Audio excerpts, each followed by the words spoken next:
भारत में नए virus HMPV के बढ़ते केसों के बीच एक बार फिर लोगों में कोरोना वाला डर देखा जा रहा है, क्योंकि कोरोना वायरस का दौर इतना खौफनाक था कि इंसान की रूह कांप गई। भले ही इस दौर को 5 साल बीत चुके हैं, लेकिन आज भी कोरोना का नाम सुनकर लोगों में वो खौफ पैदा हो जाता है। नए वायरस के बढ़ते केसों के बीच एक खबर काफी वायरल हो रही है, जिसमें दावा किया जा रहा है कि इस वायरस से उन बच्चों को ज्यादा खतरा है जो कोविड के समय में पैदा हुए थे। दरअसल चीन में HMPV के चलते अफरा तफरी का माहौल है और भारत में भी अभी से इसको लेकर निगरानी शुरू कर दी गई है, क्योंकि ये वायरस कोविड-19 से इतर छोटे बच्चों पर अटैक कर रहा है। एक्सपर्ट्स का कहना है कि ये वायरस 2 साल से कम उम्र के बच्चों में ज्यादा देखा जा रहा है। बीते दिन भारत में बेंगलुरु के अस्पताल में महज 8 महीने की बच्ची में HMPV वायरस डिटेक्ट किया गया था।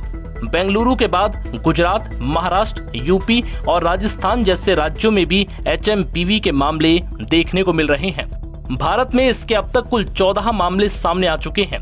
चीन में बच्चों में मिले HMPV के मामलों को ध्यान में रखते हुए भारतीय सशस्त्र बलों के पूर्व field pandemic expert doctor Amitabh Banerjee ने कहा है कि चीन में जो स्थिति इस समय है वो इम्यूनिटी डेप्थ के कारण है, यानी महामारी के दौरान कई बच्चे अपनी शुरुआती महीनों में कई तरह के वायरस के संपर्क में नहीं आ पाए और अब वो इनके खिलाफ इम्यूनिटी के मामले में काफी संवेदनशील है।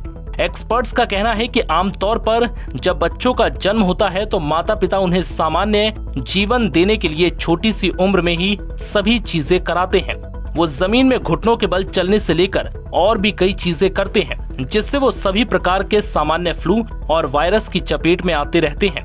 इससे क्या होता है कि धीरे धीरे उनकी बॉडी को इस तरह के फ्लू से लड़ने की आदत हो जाती है और उनकी इम्यूनिटी मजबूत होती है।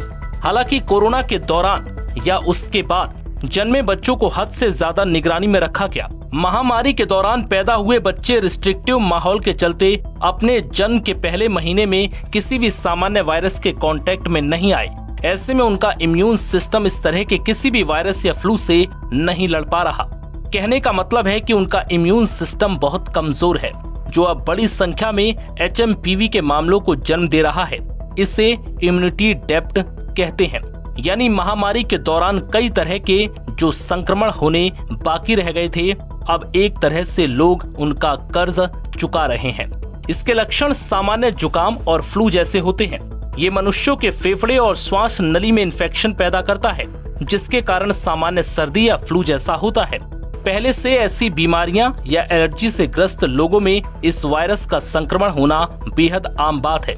ये बात किसी से छिपी नहीं है कि छोटे बच्चे सर्दी जुकाम जैसी सामान्य बीमारियों की चपेट में जल्दी आ जाते हैं। ऐसे में बच्चों में इस वायरस का फैलना बहुत नॉर्मल है। भारत में ही नहीं, चीन में भी HMPV के ज्यादातर मामले बच्चों में देखे गए हैं।